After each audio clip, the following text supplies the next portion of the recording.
aussi de leur relation. Mais quand même, la coupure est raide.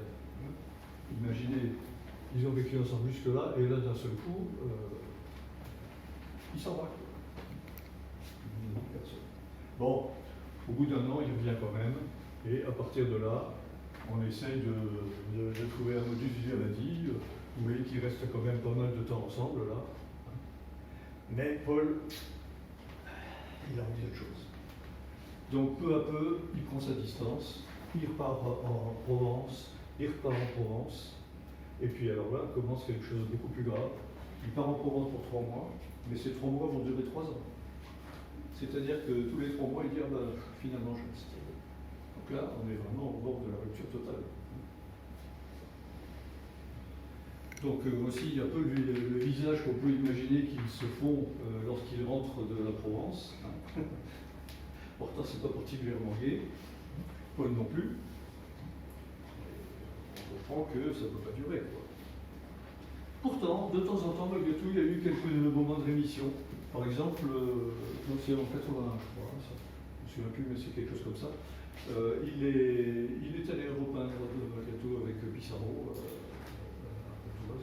et on a ici une image qui représente Paul en train de peindre, Hortense en train de faire la tambouille, pour Pissarro, Gauguin, et c'est qui l'autre cabinet? C'est Guillemin, oui. Guillemin qui est un des amis de Cézanne avec lequel il a beaucoup peint. Donc ils vivent encore ensemble, malgré tout. Vous voyez, à certains moments, hein, la zone verte que je vous montrais, elle existe. Mais enfin, l'entente n'est pas là, quoi. Voici un petit témoignage de la vie quotidienne. C'est un post-it que met Hortense à son mari, n'est-ce pas, dans lequel elle dit « Je suis allé chez Tanguy, à ce soir 7h, je laisse toucher la rôtisseuse. » Petit témoignage de vie quotidienne à Paris. Et Paul, quand il trouve ça, qu'est-ce qu'il fait dessus? Vous imaginez le genre de dessin? Bon, mais ce qu'il y a de clair, c'est que quand Paul s'en va en Provence pour 3 ans, on est au bout de quelque chose. J'appelle ça l'amour s'en va. Il est clair que la séparation ici est vraiment grave, importante. Et pour moi, elle se voit bien dans ce dessin qui est un des plus célèbres de Cézanne, un des plus beaux aussi. C'est Hortense un matin, donc qui est prise au réveil, qui regarde son mari avec, je dirais, une espèce de lucidité froide. Froide peut-être pas, mais en tout cas une lucidité certaine sur le fait que c'est pas lui qui lui donne un bonheur. C'est important, peut-être tout change, je trouve, de ce point de vue-là. Alors ce qui est intéressant à voir, c'est que c'est Cézanne qui fait ce portrait. Donc Cézanne n'est pas dupe. Hein. Cézanne est très conscient de ce qui se passe entre lui et Hortense. Et on le verra dans de nombreux portraits. Hortense est comme ça, mais c'est Cézanne qui la représente comme ça. Ça dit beaucoup de sa façon qu'il a eu de saisir sa femme dans ses diverses incarnations, si je puis dire. Alors, heureusement pour Hortense, à cette époque-là, les amitiés sont solidement établies. Vous avez d'abord Thérèse, que je vous ai évoqué. C'est un portrait de Thérèse fait par Cézanne. Vous avez aussi les Renoir, je ne vais pas tant en parler, mais le lien entre les Renoir et les Cézanne est quelque chose aussi de très très profond qui a duré toute leur vie, y compris dans leurs descendants d'ailleurs. Et Aline Charigot, donc, qui est la femme de Renoir, enfin la future femme de Renoir, parce qu'elle aussi, il a fallu qu'elle attende un peu, est une amie très très proche aussi d'Hortense, et qui durera là aussi toute leur vie. Et enfin, Madame Choquet, Augustine Choquet, Choquet était devenue aussi un grand ami de Cézanne, et bien la femme de Choquet est devenue aussi une grande amie d'Hortense, ce qui nous a valu, heureusement pour nous, quelques lettres qui nous ont permis de mieux comprendre certains éléments de la biographie d'Hortense. Ça, ces 3 amitiés-là, elles sont tout à fait importantes. Elles ont été comme un socle sur lequel elle a pu s'appuyer. Et là, j'ai mis les 2 petits gamins. Hein. Ça, c'est Louis, le fils de Thérèse.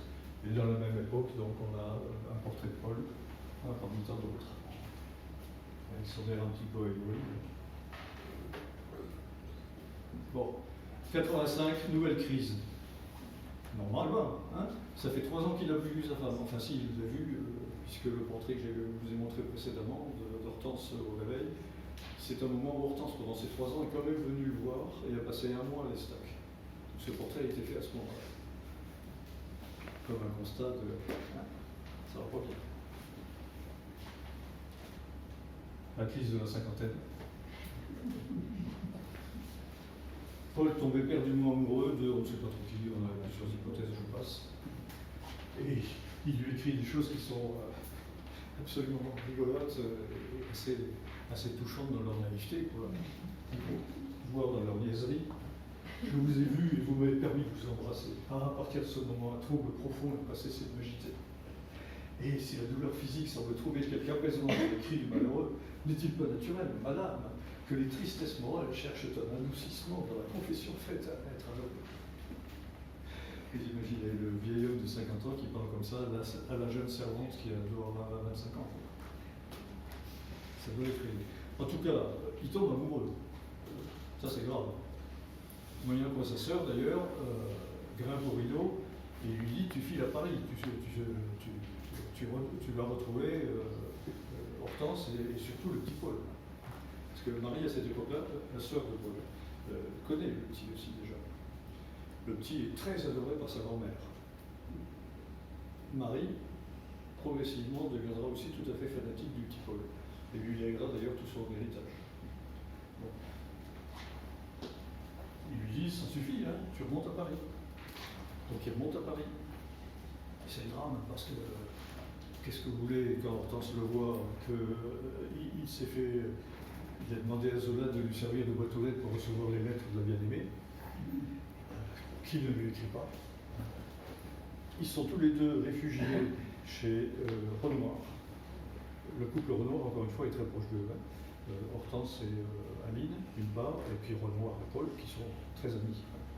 Ils sont à La Roche-du-Lion, et Paul est là avec sa femme, et ça se passe pas bien, quoi, parce que lui, il se met en crise. Et finalement, il décide de retourner seul en Provence. Après quelques épisodes un peu rocambolesques que je vous passe.